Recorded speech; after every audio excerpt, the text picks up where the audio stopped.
Oh, we didn't see you there. You're just joining in now. We've been talking for about 2 hours already. So, yeah, about 2 hours. You just get to, you can just pop in now. Yeah, and guess what? You're not going to know what we're talking about. It's top secret stuff. Ooh, he's angry, you boy. We're going to talk more about that later. About it? Yeah, about it. You don't even know this. I don't think I've shown this to you. This is not a VHS. For those of you that listen, I apologize. This is 6 items of it-related things. So can I safely, by the way, number one, you did show us that once before. Oh, I forgot. Okay. Yeah, but that's okay. That's good. That's good. Keeping us sharp. But so I can safely assume, are you a fan of it? So, okay. I'm going to get some heat for this. I enjoyed the book. Mm-hmm.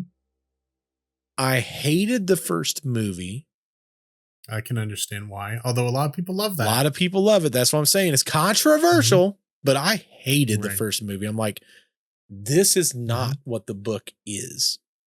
Right. It follows the book, but it really doesn't. The new It, I kind of like the new series of the movies. I kind of liked it. You know what? Been a Stephen King fan for a long time. I also like the new one better. Yeah. And that can be controversial. 50% of people are yelling at me and 50% of people are yelling at you right now. That's true. That's very true. I don't know. I enjoyed the way the new movie was built. That's just a me thing. But I've not seen I think there's a new TV series. I've not seen the new series. So I don't know. Welcome to Derry is what it's called. See, the problem is, Nick, is Christmas, and I can't have any slasher eating of children or any of that stuff. No Debbie Downers at Christmas time. Okay. Only happy times. Christmas was the traditional time to tell scary stories. No, that's Krampus stories. We don't do Krampus here, Nick. Only Santa Claus. Well, think of the most famous ghost story of all time. Okay. You know it very well. You did probably about 60-70% of the voices on it. A Christmas Carol. That is true. Yep. Yeah. That was common in like Victorian times, is they'd all gather around the fireplace and tell scary stories. That's true. That's what that was made for. Scary stories with lessons a lot of times. It has to be a lesson though, Nick. If you're going to do a scary something at Christmas time, there has to be something you're learning. Otherwise, we don't have room for it. We only got room for Rudolph, Hermie,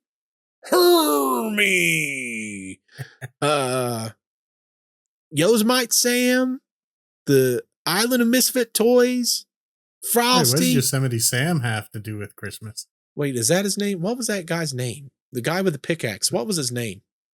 Oh, I don't remember his name, but Yosemite Sam's like got the 6 shooters. 2 guns. He looks like you, but he's got 2 guns. Yeah. A little bit shorter than me, thankfully. What was that guy's name? I actually have an interesting story about that too, Nick. Oh, yeah. Well, this leads right into that. And what we talked about before will lead right into what I want to tell you about. The reindeer. Rudolph the red-nosed reindeer. Probably just got copyright struck right there, Nick. Miner. Well, he was a miner, right? Is that what he was? The guy's name? His name was Lumberjack. Oh, I'm so dumb. Yukon Cornelius. Close. You had it sort of right. Kinda.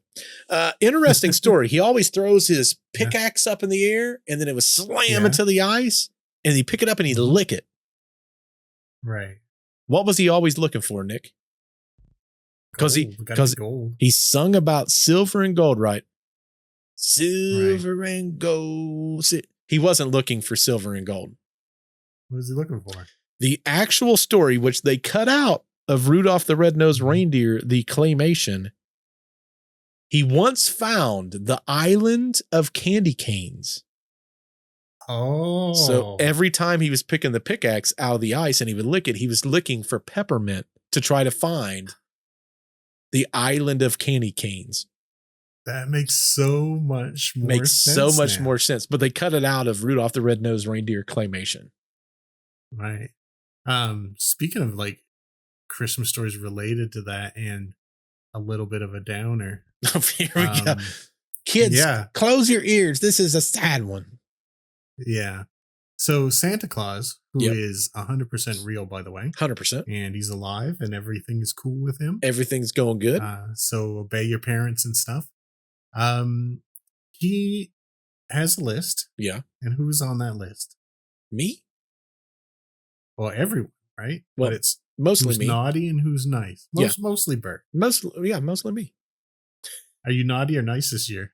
We're not talking about that, Nick. Okay. Uh-oh. Jeremy would say I've been very bad this year, and that's a lie. Uh-oh. My wife would also say I've been very bad this year. Well, I think you've been good. Thank you, Nick. This is why you're my favorite. High five. High five. So Santa always knows who's naughty and nice. Everyone in the world. Yep. All the people in the world. Yep. He knows who's naughty and nice. Mm-hmm. And you've heard the story of Rudolph the Red-Nosed Reindeer. Yep. Those reindeer picked on him something awful. Santa knew it was going on and he let it happen. It's horrible to him. Why?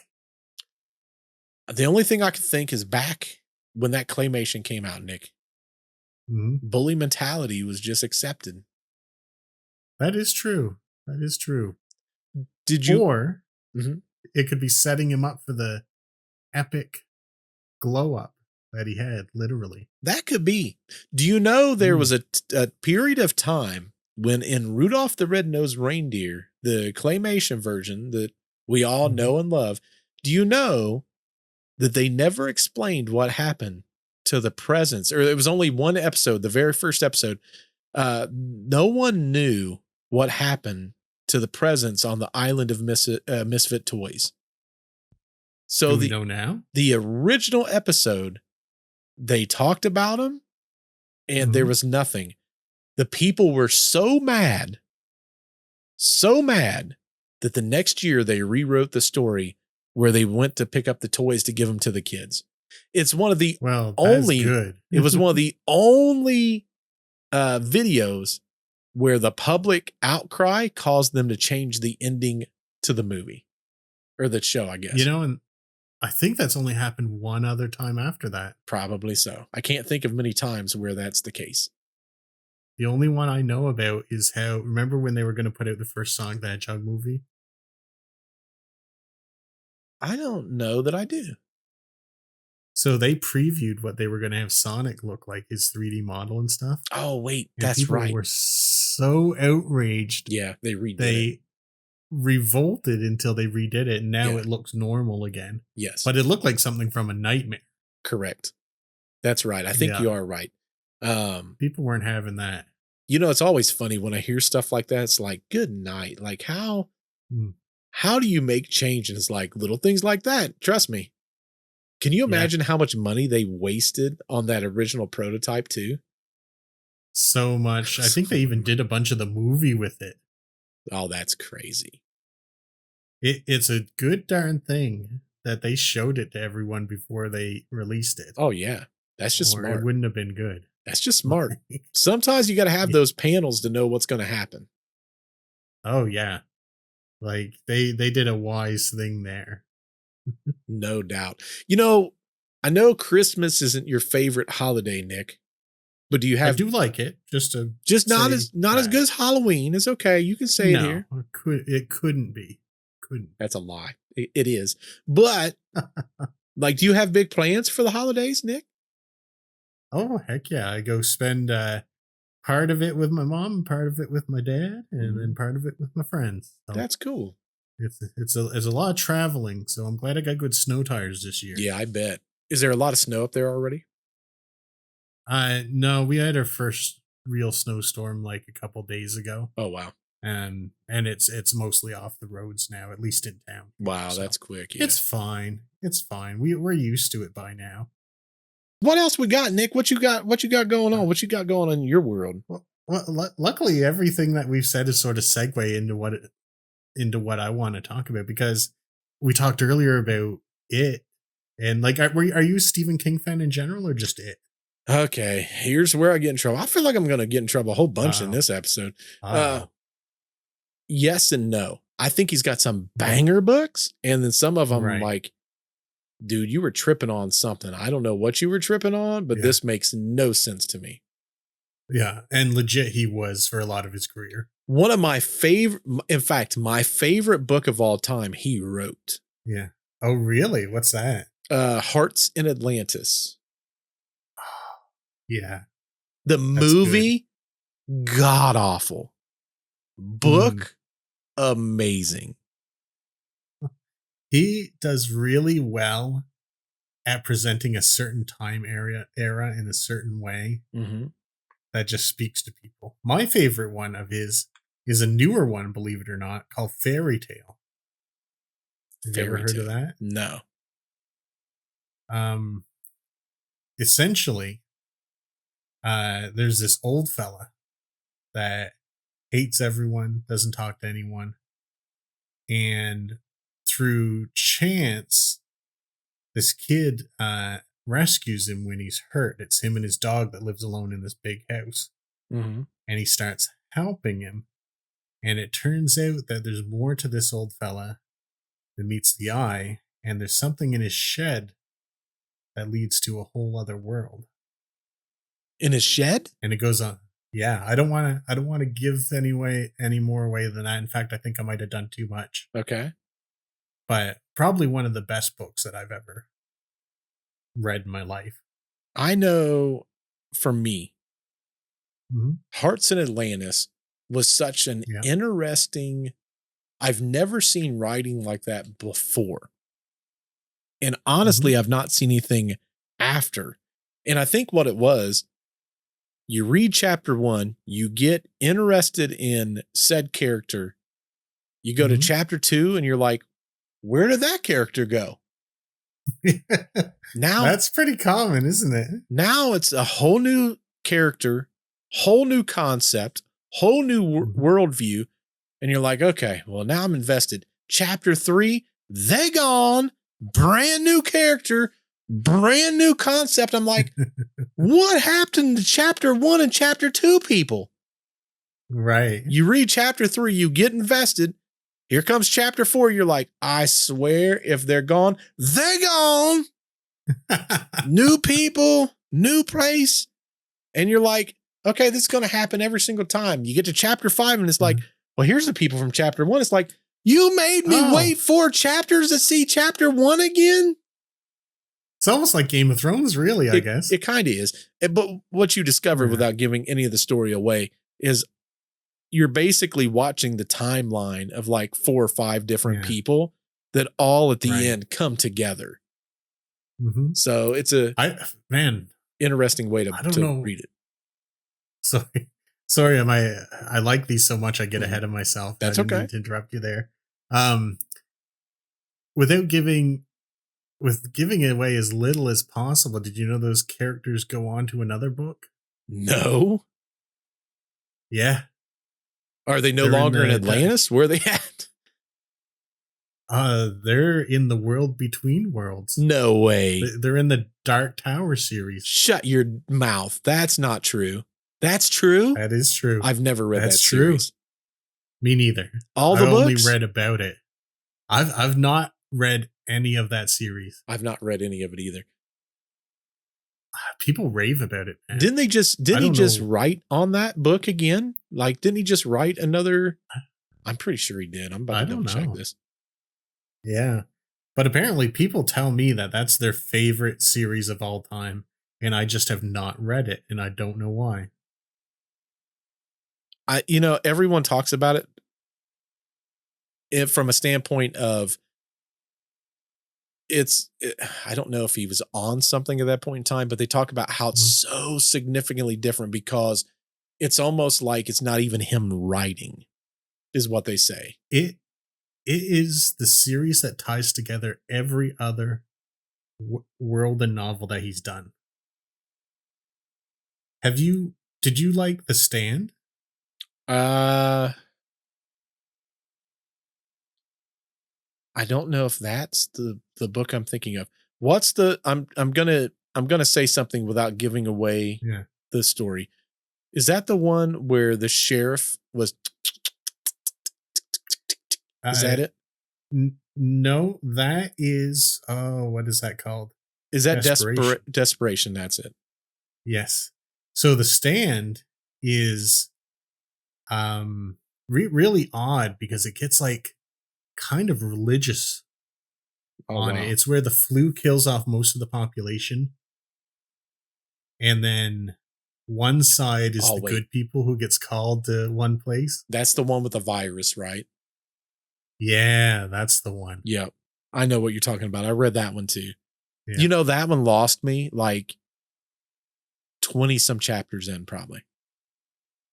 Oh yeah? Because I got sick of them. I can't, can I say that? I think I can. When they were in the hospital and the people started dying off. Yeah. I'm like, so can we move on? Like they're trying to get out of said area. Right. And I'm like, at this point, I've spent like 20 chapters in this thing, darn near. The beginning is kind of the start and people starting to figure it out. But once you get in that freaking hospital prison is what I call it, they never freaking get out for like 9 chapters, 10 chapters. I'm like, I'm so done with this area. Like, I just want to move on. Oh, man.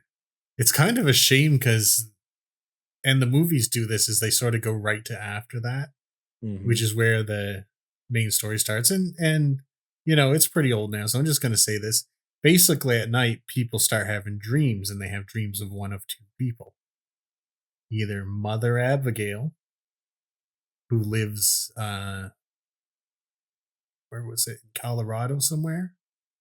Or I forget where she lives. But anyway, she's a nice old lady and is saying, you come out here, you'll be safe. But the other group of people, if you're not such a good person, you start dreaming about this guy called Randall Flagg, who's the Dark Man. And he's sometimes got horns and he wears like a jean jacket and stuff. And he's trying to get you to go to Las Vegas. And everyone has to choose where they're going to go after the world ends. And it's sort of like a battle of light and darkness. But the point I was making is Randall Flagg, everyone always assumes he's the devil. Yes. He's actually a sorcerer, and he's also in the Dark Tower series. He's one of the main bad guys. I had and you know the people with the Shining? Oh, yeah. A lot of them end up at the Dark Tower. Like, it joins almost everything together. Isn't that crazy? Because I'm looking now. The Dark Tower is a series of 8 novels. Yeah. And 1 novella? The heck is that? It's just a short novel. That's all. I've never heard that term before. Where it blends fantasy, science fiction, horror, and Western genres. So the books in that series, in order, is The Gunslinger, The Drawing of the Three, The Wastelands, Wizards and Glass, The Last Sisters of Illyria, Wolves of the Kala, Song of Susanna, The Dark Tower, and then the last 2 books I said, didn't he just recently, I guess this was not that long ago, but long enough, was The Wind Through the Keyhole in 2012, a story that takes place between books 4 and 5.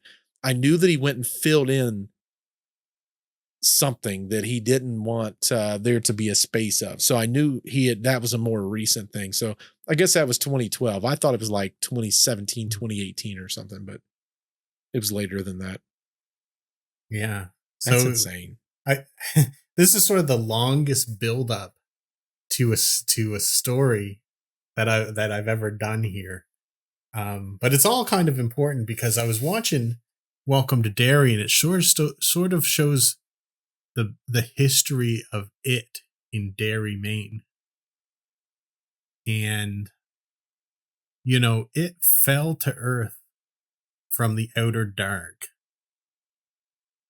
And what sort of kept it in that area is the natives took the pieces of the thing that it arrived in and buried it in corners around it so that it had to stay in that area. Now, eventually a town grew up around that area. Oh. And that's how it was able to start feeding again. But it's interesting because I was watching it and I'm like, man, I got to know more about this. And it's all in the Dark Tower. So obviously I didn't know any of this. But when all of reality was created, there was a space that was left over called the Todash Dark, which is just all the chaos and all the nothing and all the hungry, evil creatures that were left over when the universe was filled with life and planets and all that stuff. And all these creatures, like it, came from there.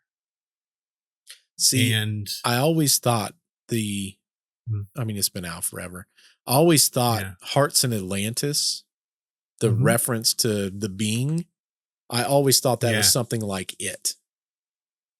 It could be because, and this is something that is not in Welcome to Derry. It's in the other stuff, but it isn't here at all. It's an emanation of the dead lights that are still in the darkness. It's just a part of it that drifted down, and it sort of controls itself like a puppet. Oh. But like, have you seen The Mist or read The Mist? I've only seen the movie. Yeah, so the movie's good enough, but all those things, they're because a government experiment punched a hole into the Todash darkness and those things escaped.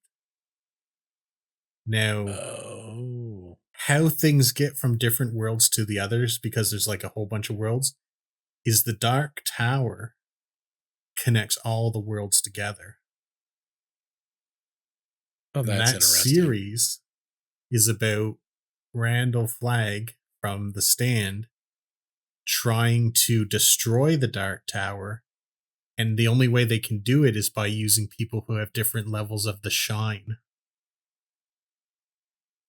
So they kidnap people from different worlds, take them there and make them assault the tower with their powers.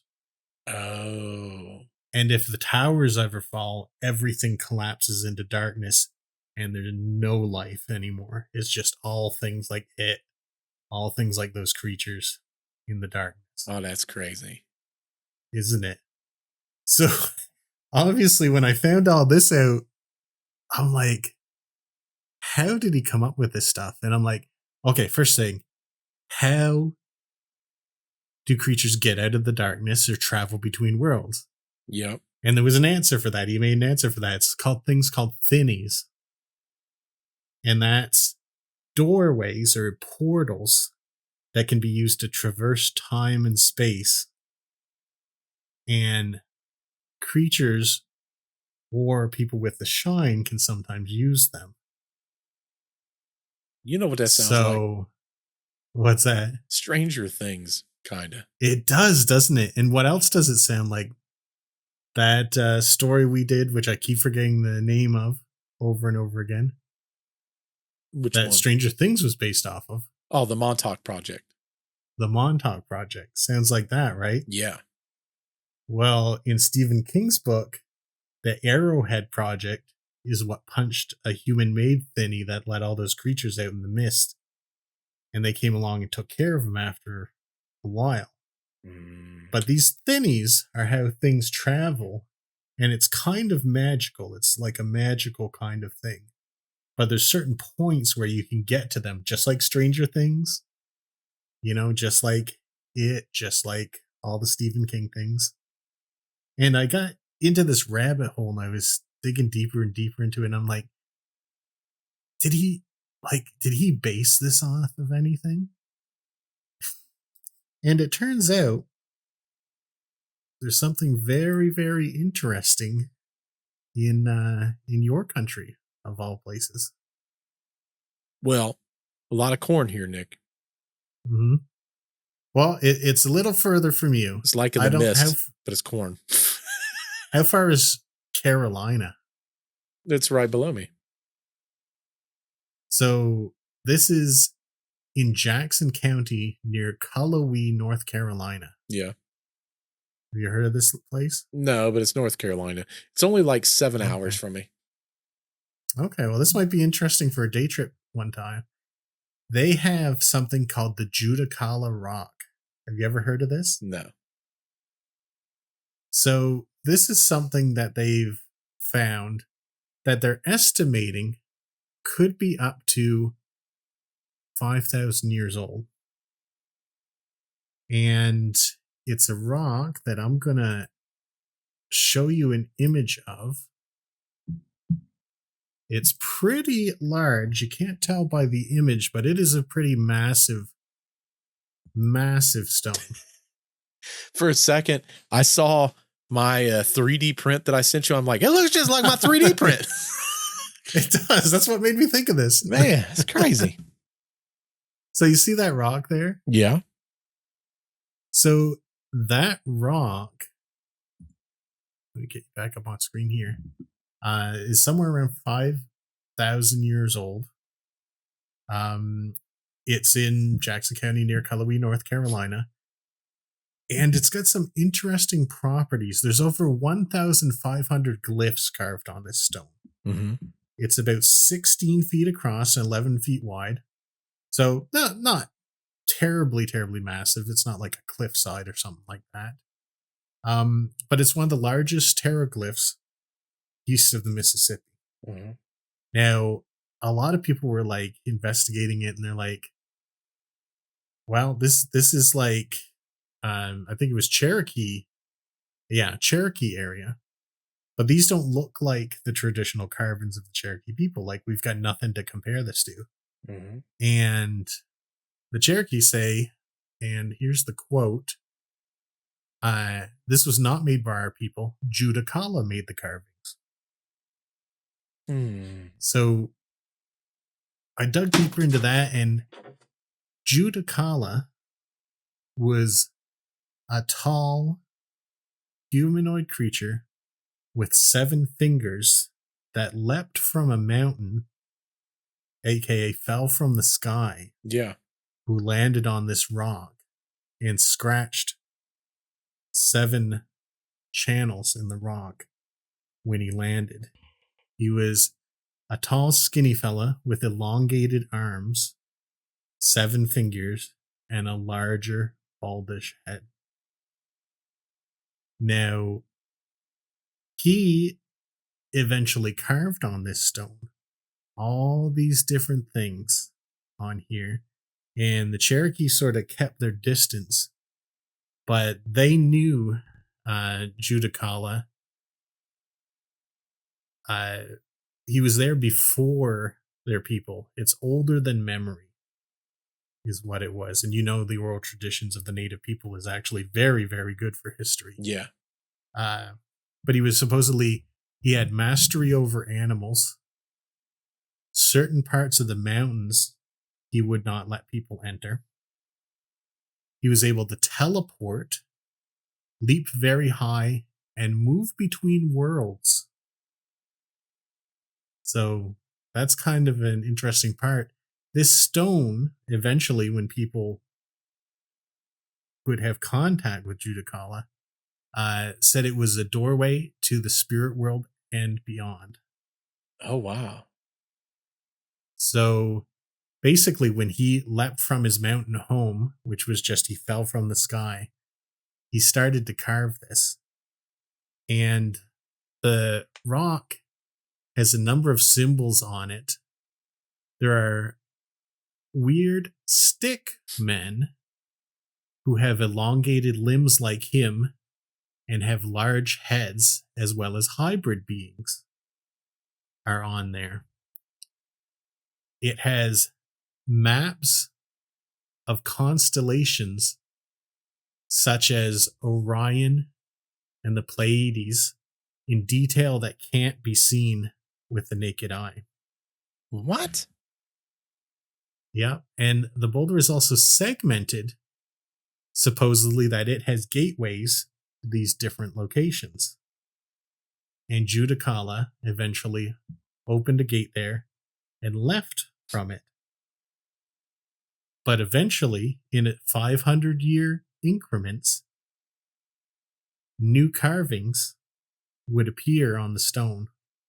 So some carvings are 5,000 years old, some are 4,500, some are 400, and so on. And they can tell because the stone wears away and newer ones appeared in 500-year increments. It's almost as if he was coming back and traveling with this stone. So it's pretty interesting tales. And I said, is there anything going on there today? I wanted to find out if there was anything going on there today. So apparently it's popular with visitors, ghost hunters, and locals. And they say EMF meters go wild around the carved sections. Electronics malfunctions, phones freeze or drain instantly. If you stand on one of the gate sections of the rock, you'll hear high-pitched tones that no one standing next to you can hear, except those standing on the same gate as well. And this apparently is repeatable. Like, you can go there day and night and do this. Animals refuse to approach it. Dogs can't be dragged on there. Horses have killed people when they were tried to be led towards it. And horses do not like to do that. No. People say there's an overwhelming feeling of being watched. And at dusk, people see shadow figures standing amongst the perimeters of the trees. People see lights flying out of the stone from the different gates at night. And on the hottest days, some of the gates, if you stand or sit on it, you will be cold. What? Yeah, and that made me think, man, some of these gates must lead to a cold place or something like that. Doggone portals, Nick, into the under what do they call underneath? What the upside down or to the upside down yeah. or to the dark tower or to That's the right. outer dark.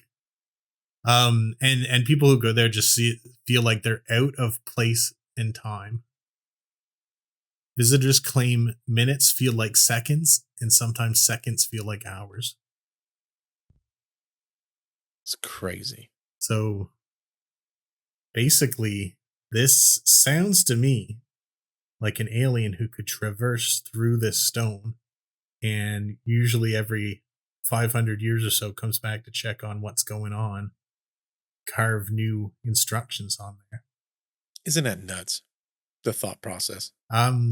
As far as I've been able to find out, no one's really been able to decode what it's about other than, hey, this is the Pleiades, this is Orion, this is some strange figure that we don't recognize, and none of this looks native. Yeah, that's nuts. You know, I thought that was pretty crazy, and you're close to it. I think you should go there. Here's the thing. I just learned this the other day. I was watching something on Ohio history, which is where I'm from. And I discovered there was a lot of stuff in Ohio that we tore down and built over top of that by all standards should never have happened. Like what kind of stuff? Like major history, like ancient history things. In fact, some of our cities here are named after it. But then we tore it down. Oh, really? Used the clay and stuff in some of these spots to make bricks to build freaking buildings with. Like we tore everything apart. Wow. And yeah, it's crazy. I was just looking that up when you were telling the story. Ohio is the home of significant ancient ruins, primarily massive earthen mounds and geometric earthworks built by the Hopewell culture, which was around 1 to 400 CE. Wow. They did it for ceremonial and astronomical purposes. The key sites like Serpent Mound, that's here in Ohio, we still have them. From like drones and stuff, you can see the actual serpents built into the mounds. Oh. That would be tough for people back then, I would think. Oh, I mean, the stuff like the Newark Earthworks, we know it as, it's basically called the Great Circle or Octagon. Like back then, the fact that they built stuff like that is mind blowing. The fort, ancient, now part of the World Heritage Hopewell Ceremonial Earthworks. Newark Earthworks includes a massive giant circle, 1,200 foot in diameter, and the octagon, a 50-acre structure aligned with the lunar standstills, demonstrate incredible precision. Isn't that amazing? Amazing. Let me see if I can pull up a picture of this. I just watched a thing on this and I'm like, I had no clue this was a thing. Mysterious archaeology really gives me the chills. Like, I think that's one of the most interesting things that people don't talk about nearly enough. Right. Oh yeah, this is going to blow your mind, Nick.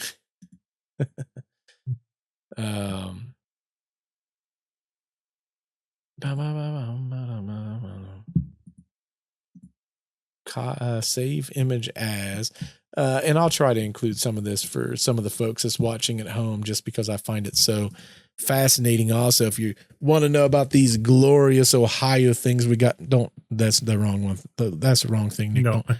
Don't click that. Don't click that. Disconnect us entirely. Yeah, don't click, Nick. I meant to hit upload file and I did the other one because I was talking. But I find some of this fascinating because, like in Ohio, a lot of people's like, I don't understand what, such a big deal about Ohio and blah, blah, blah, blah, blah. And it's like, it's little things like that. Yeah. How crazy is that? Man, I wouldn't know where to start to do something that perfect. No. And what's that made out of? I don't even know. I literally just watched, and they kind of just went into, why did we do this? And, why would we get rid of such a thing? Man, yeah, really. And for whatever reason, I think that's all just walls. Because here's an illustration of it. Save image as. This is an illustration of it. So obviously that's a picture of it that I just sent you. But this is an actual picture or an illustration of what it is. Someone that took the time, has artistic talent. Wow, that's cool. I still can't imagine what it's for. It's a part of astrological, similar to what you were talking about. Astrological architecture or something but like that. But it literally just follows it. Man, that's crazy. Yeah, I just watched a huge, and I've lived here my entire life. I had no clue this was a thing. There's also you're fine. Sorry. No, go ahead. I was going to say there's also a place called Mound City. There's literally just all of these things. Like it's absolutely insane. Here we go. Let me click on this. Yeah, and I apologize to anyone who's listening. I'm really excited about this topic and these topics, so I might be jumping in the middle of Bert's sentences, and I apologize for that. Well, we all do it. Whenever I get excited about something, I want to advance the story so much. I know. This is amazing. Let me make a copy. Save image as. But this is Mound City, and all this stuff is in Ohio. That's the part that blows my mind. I've lived here my entire life. Had no like I knew about Serpent Mound because it's got a cool name, obviously. Here it is. Yeah, how could you miss out on Serpent Mound? Yeah, but like, look at that. Man, that's amazing. I guess the things you could accomplish before you had TV and the internet. Had a lot of time on your hands. Exactly. And then this image kind of breaks down. It talks about what it basically is a little bit. Because it's almost like one of those things that's outside of, like whenever there's like those displays that kind of break it down. They have one of those also on here. Can I send that? It's thinking about it, folks. It's thinking. But it's like when I see stuff like this, I'm like, what else do we just not know about? Because there's enough of this stuff to where it's like, okay, like clearly people's been holding some of this back. Like they've not been telling the whole truth and nothing but the truth. I wonder sometimes if a lot of our information about history is just like incredibly limited in its scope, because a number of years back, they found what they had thought, and they've not found differently since, but there was an ancient Roman fort in Nova Scotia. Oh, really? Like, how would that even happen? This world was supposedly unknown at that time. How did they have a fort here? And they say that there were Native American cities with millions of people in it. See, I don't know, man. There's I feel like this is part of technology. I had to take a screenshot because it wouldn't let me save that image. But like when you look at stuff like that and the breakdown, I bet there's so many things that we just have no clue about. Because like in this picture, you can see there's like that hawk plague at Mound 7. Yeah. The bear headdress, the pottery bowl. Like, man, that's so cool though. That is so cool. Yes. But then you sit back and you think to yourself, okay, is it like a case where, this is because I just heard a thing the other day. I don't know. I guarantee there's no proof of it, but now the theory is the reason that we can't get to Antarctica. Like there's so many petitions and you have to agree to X, Y, and Z, and you can't really do a lot of film footage and blah, blah, blah. They say that there's an ancient city underneath Antarctica that was, and you and I talked about this. It has, long and short of it, it was a high-tech civilization that died off.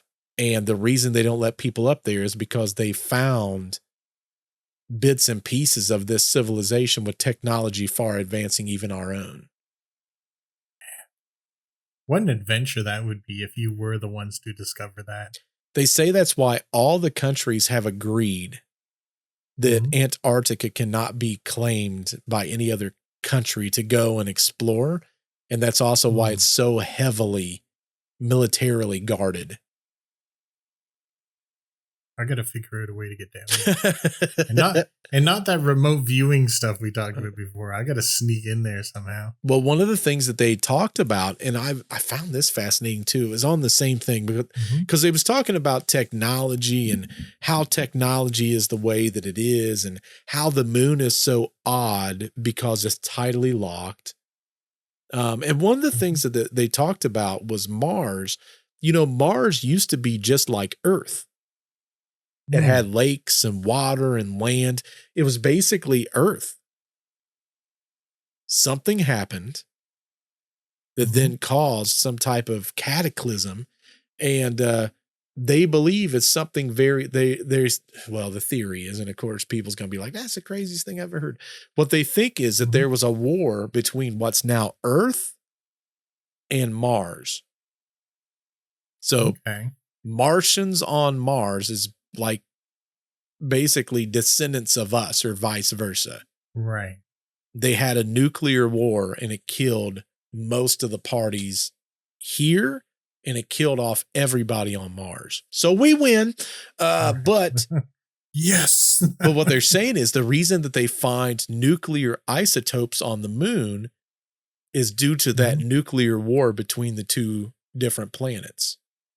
Man, that's an interesting theory. And I feel like some fiction authors have sort of riffed off that before. It's the only thing that science cannot give an answer to, because to create that nuclear isotope, you have to have nuclear fusion. That's a man-made thing. So it can never be created by nature. Nature will never allow a nuclear isotope. You know when we did that episode on lost civilizations? Yes, that's exactly what I was going to next. Yeah, like the parts where they find glass in the desert from nuclear blasts. Correct. They connect all of that. They connect all of that because they're saying that isotope that they find on the moon that comes from nuclear fusion, there's only one way that can ever occur. And if they're saying that the moon is part of Earth, maybe that's an explanation, but they're saying it's very unlikely that that's even the case. That's not even the new hypothesis. So what they're saying is there was a nuclear war between the two, and the moon had some of the repercussion from that action. Man, this is wild. We have traveled space-time ourselves on this episode. Like, we're going through everything. Oh, yeah. And it's all connected, just like the Dark Tower and Stephen King stuff. Well, here's the thing I didn't even know. There was supposedly the government has launched nuclear warheads into space and exploded it to see what it does. The U.S. hit the moon with nuclear rockets. Isn't that crazy? That? No, I didn't even know that. The excuse was it was not to damage it. Whatever. Well, I'm just telling you what the official story was. It was to stir up material from the moon that they could collect. Yeah, whatever. So, I don't know. That's what you guys told us. We can't check it. Well, it's like that phenomena that they can't explain on the moon with that blue light. Yeah. Like, what is? I don't know about this. You don't know about this? This is huge, Nick. How do you not know about this? I don't know about it. I never heard about it. A little shocked you don't know about this. It's we have photos of it, and science also can't explain what it is. Blue light in crater. I don't even have to finish typing. It's right there. They call it. Oh man, I really thought the name of it was going to be right here. The electric blue Arstracross. They can never explain it. They have no clue what it is, but it's literally just a strange light that is bright blue on the moon, and they can't explain what it is. I'm going to send it to you right now. I'm going to have to look that up. Yeah. Image. Actually, I don't even have to look it up. I'll just follow your link after. Check this out. Tell me this isn't wild. Come on, picture. Come on, picture. Stop going so slow. I got things to show. It's doing it. Is this going to be another one of these photos that's not going to let me save it? Oh, no, there it is. Boom. Look at this. Tell me this that makes any sense at all. Oh. Do they have any idea what causes that? Science cannot explain what it is. That's neat though. It's very neat. In fact, a lot of people, they observe themselves at nighttime when they look at the crater. A lot of times they use like a 6-inch f/15, like those refractor telescopes. That's what this person used. But this is just a regular guy that took a photo. Here's another picture that someone else took. This is just so crazy. Like when you look at it, like the other one's cool, but like this person, it makes zero sense why. This is a lot clearer photo of it. But like, this is not normal. Like, why would this ever occur? It should never occur. Boom. Look at that. Tell me that makes sense. Oh, wow. Like, how crazy is that?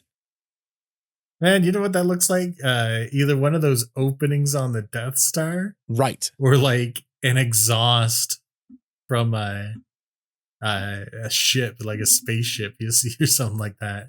Right. You know what it is? We shot that thing up with some nukes. Yeah, it's still glowing. It's still glowing, man. Glow. But it's an actual crater that does that, and the science says they can't understand. I'm going to give you the Wikipedia link to it so you can read up on it later. Okay. Yeah, for sure. They give like scientific explanations, but a lot of people say, no, that's not really what that is. Man, every time I start thinking about space, yeah, my mind goes in so many different directions. It's almost paralyzing to think of all the possibility out there and you know what could be out there, or even if nothing's out there, just trying to imagine the infinity.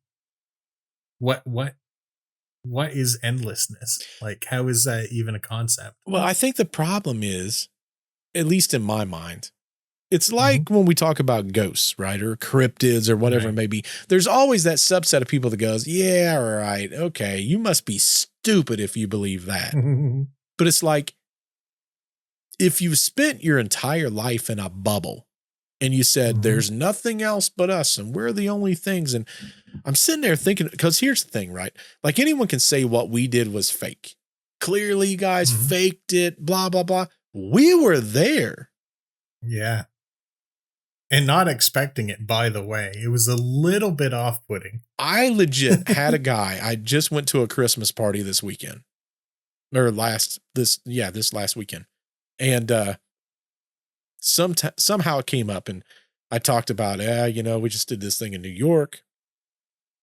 And he said, why would you do that? Because it's like not real, like ghosts don't exist. And I said, I can understand that. I think unless you have a paranormal experience, like, he goes, no, like, they don't exist. I'm like, I can show you a video of something that won't make sense. I showed it to him and he said, it's just a shadow. And I said, a shadow of what? And he said, a shadow of something. I'm like, that's my point. And he goes, no, like, that's not supernatural. It's just the way the light fit. So I even explained the lighting that was there. And he goes, ghosts don't exist. So I don't know why, like, you would think this. So I just finally gave up, because I'm like, no matter what I say in his brain, it's never going to click. That's the funny thing. Like, I can't tell you, and through the history of our episodes, I can't tell you that anything we've ever talked about doesn't exist. Yeah. I can tell you, and I think I have said before, I don't think this is likely to exist. Right. But there's nothing in the world that I'm like, that definitively does not exist. Right. I can think it doesn't exist, but I should be open to be proven wrong.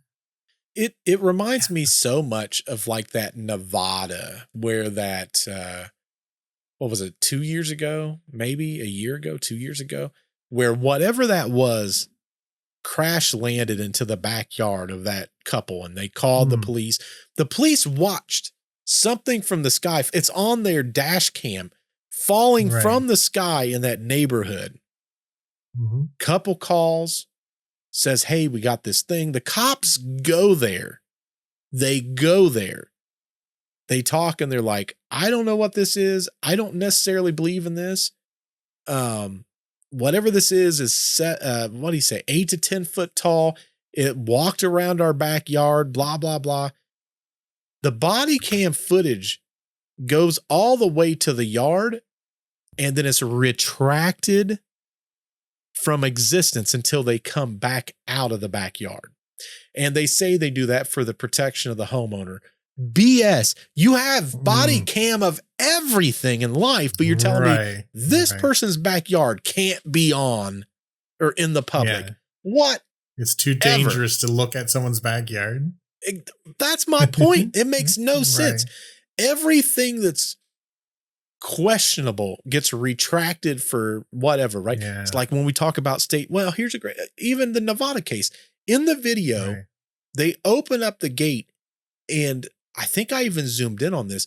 Above the fence, there's something that looks like Predator, the camouflage thing that's messing with the lights, and you can see it messing through the holes in the fence.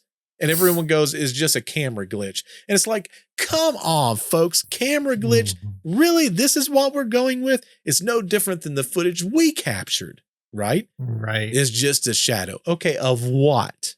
Of what? What cast the shadow? To cast a shadow, there has to be something that casts the shadow. There's a hard object that light cannot go past. What is that? I don't know. That's my point, folks. I'm curious what he would have said if you would have had time to show him the other angle that we had on that. I did. Well, what did he say about that? He said, yeah, see, the shadow's not there. I said, that's my point.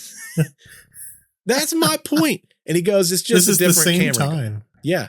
It's just one of those people that they're never going. You could literally show them a ghost walk up to the camera, flip them off and say, screw you, I'm here. And they'd be like, that ain't real. That doesn't exist. It can't be. It doesn't exist. It can't be it. And it just blows my mind. I know. Well, you know what? We're not going to run into that as much in the future. Because there was a study done here in Canada. Oh, really? Recently. Yeah, this was just in the last month, I think. At this time, and remember, Canada is a secular country. Like we're not as religiously ruled. Like there's still we know you guys are heathens. We are heathens. But now almost pretty darn close to 50% of Canadians believe in ghosts. Really? 50%. That's heavy. And 1/4 have had a paranormal experience that makes them believe fully. Oh, wow. That's insane. Yeah, 1 in 4 people. Wow. That's wild. So at least up here, we're not going to be doubted as much in the future. We're not. I think over 50% of the U.S. also believes in ghosts. Yeah. Well, I think it was over 50% believed in angels a few years back in a study. Really? So, I mean, I think ghosts are more believable. Yeah. I mean, yeah, I can see that. I don't know. Yeah. So, I don't know. There's people who do and people who don't. And it's a tug of war. It really is a tug of war. You know what some of them. You know what I 100% believe in, Nick? Yeah. I 100% believe in. We got some blind boxes we can cut into. Oh, yeah, we do. Unfortunately, I've been reduced to, well, fortunately for some people, but unfortunately for me, I've been reduced to 5 Nights at Freddy's. There we go. 5 Nights. Now, do you know any of the characters of 5 Nights at Freddy, Nick?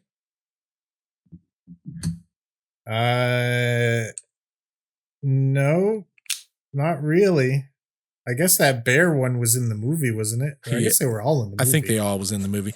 My son just the last 2 nights saw the movie for the first time because we kind of we didn't know if we wanted him to see it because he's, you know, like he's young but not super young, so it's kind of like in between those. So it's like, right. We finally let him watch it though. What do you think? He loved it because he plays the game. Oh, but there's something. If he plays the game, I mean, the movie's not going to be so much different.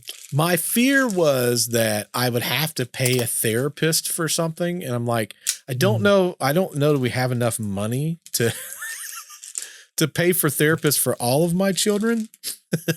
Well, let me tell you one thing: if you decide to watch Welcome to Derry, make sure he is long asleep before that. Why? Because at certain points, I'm even like, that's getting near too much for me. From a scare perspective or from a gore perspective?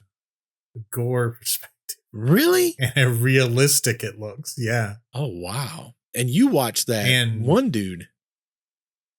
Art the Clown. Yeah. I love that guy. Wow. The problem is Art the Clown's more like that classic horror movie gore. Yeah. This is getting on to the stage where I go, like, they've got so much budget in it that I can't, like, this is probably what this looks like in real life when this happens. Oh, wow. So be mindful of that. Still an awesome series. That is probably something I couldn't watch then because it would mess with my mind too much. Well, you know, give it a shot and just turn it off. Otherwise, because you're missing an awesome story. It really goes into the lore. Dick Halloran's there. What? Yeah, young Dick Halloran is in the movie. From The Shining, the old fella. Yeah. Yeah. See, this stuff's all connected, man. That's insane. Insane. Who goes first this week, Nick? It's your turn this week. Oh, snap. Okay. I already got mine cracked open. I've not seen it yet. I have no clue who this is. Could be a duplicate, could not be. It is. Come on, new. Oh, I got that one. I don't have Michael Myers. Yes, this is a good pull. Look at this. Every one of these so far has been different. I've got The Bride of Frankenstein. I've got Reptile Man from the Lagoon. Oh, yeah. That's got his head sideways. I got Michael Myers. Upstairs, I've got Chucky. And then I've got, who was the other one I got? Oh, The Nun. Yeah, I've got The Nun and Michael Myers. Do I have all of them? Is that all of them? I've got every one of them except for Megan and the Bride of Chucky. It's the only two I don't have. I've legit pulled every single one of them different. Dude, you've got to get the Megan. I'm on a freaking streak right now. Yeah, I guess. Well, let's see what's in here. I'm not going to know what it is.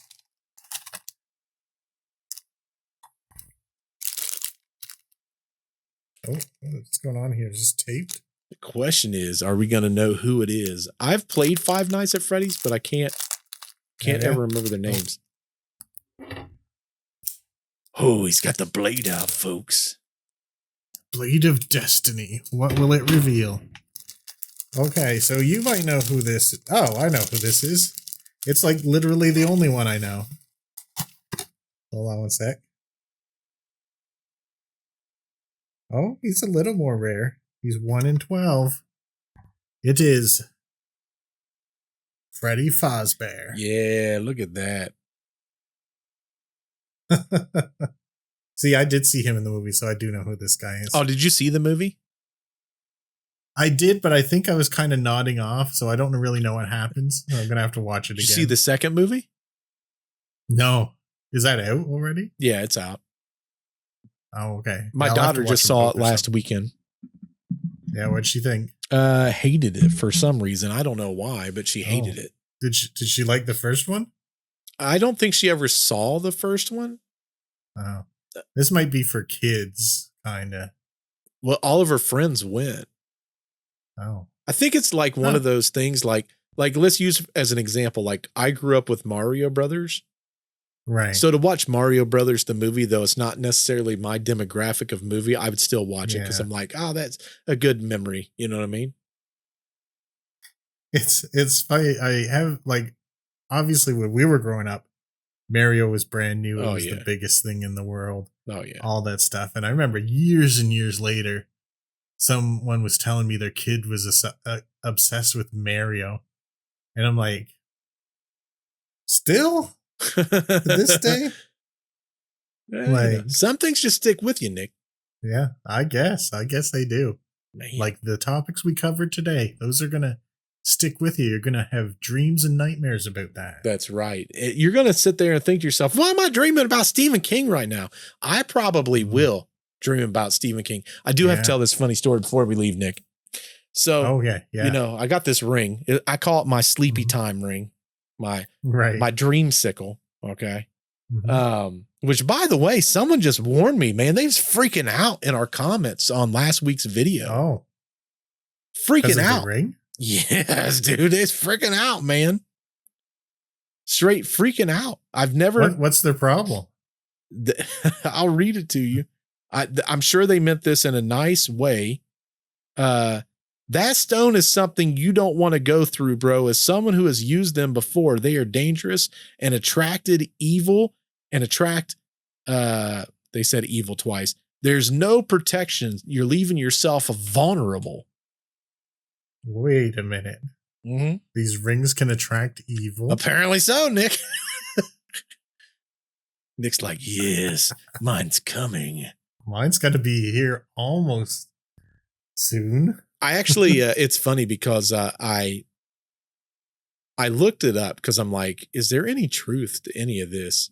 And basically ChatGPT's like, there's nothing about this in any of the lore. In fact, it is a protection ring. It was used by early Christians during the Crusades and stuff like that to protect. And it was part of their breastplate. And it's funny because it started arguing back and forth with me about how mine was psychological, kind of like when you and I did it the other week.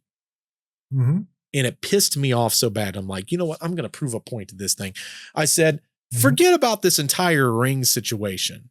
I said, I'm going to give you a scenario. And it said, this sounds fun. I'm sitting there thinking, it's not going to be here in a minute. So I give it this. Get your swearing mode on. That's right. I said, here's the scenario. Man goes in to take this pill where he becomes more handsome. It's a medical trial. It's a clinical for handsomeness. He goes in they tell him this could be a placebo. It could be the real deal. Could be. Mm-hmm. He takes the pill for 3 days only to discover, well, it is a placebo. Dang. But he keeps taking it until 14 days later. And 14 days later, they give him a new pill and they say, this could be placebo. It could be real. And all of a sudden, he starts having weird dreams. And he has a weird dream every single night for 12 nights. And he goes, why am I having these weird dreams? Like, I don't feel more handsome, but I'm having these weird dreams. And then he goes online and discovers, oh, wait, this mystical, magical, handsome pill also can cause vivid dreams. And he goes, that must be what's going on. I said, if you was told this scenario, the fact that he had these vivid dreams on the 17th, is that psychological? And then ChatGPT comes back and he goes, I know what you're doing. This is literally what happened to you with your rings. And if you state it this way, that is very true. I would not say that's psychological because it's not even something that the person knew about. And if it was psychological, it would have happened on the first night. I said, bingo. So based on that, is my ring psychological? And it said, I have to agree it's probably not psychological. I'm not going to say it's supernatural, but what I'll say is it's unexplainable. And I said, you doggone right. That's what I've been saying since day one. I got you, ChatGPT. Anyway, so I was wearing this ring the other night. I have to go back to the story. I'm sorry. I was wearing this ring the other night. When I was wearing it, I had the most weird dream. And it's to the point where I'm like, do I want to have a dream like this ever again? Listen, if you're watching this episode, and I'm sure you're not, Steve Harvey, I don't want to hang out with you all night long. I don't blame you there. I don't want to hang out with him at all. Fine fellow, I'm sure. But for me, your jokes can only go so long. And I only have so much patience for it. And then I started thinking to myself, what if Steve Harvey had one of these rings and now he's not hanging out with me? How devastating would that be? That would be devastating. I don't know. But yeah, I had an entire dream about Steve Harvey and it's still sticking with me. Did you end up fighting Steve Harvey? No, we were just hanging out. Oh, okay. Just hanging out, just me and Steve Harvey. I'm like, of all the weird things to dream about, this is, and I haven't thought about Steve Harvey in years. Right. So why is he in my dreams? I don't know why he's in my dreams, but it has to do with this ring that is not psychological now, according to ChatGPT. It's unexplainable. Dun, dun, dun. Dun, dun, dun. But what says you at home? Of all the stories that we talked about, what gave you those little tinglies in your brain that made you go, well, that's interesting? And do you want a blood ring now? I know some of you do because I've already heard. But do y'all want some blood rings or are you scared to death of the blood ring? Did you see something about the blood ring? Am I about to get possessed by a demon? Me and Nick, maybe we're both going to get possessed by demons. I'm going to possess the demon. There we go. Whenever you listen to our podcast, please be sure to hit that doggone glorious thumbs up. If you're on the YouTube machine, hit that ding-ling bell. Until we see you in the next episode, goodbye. Insert witty goodbye here.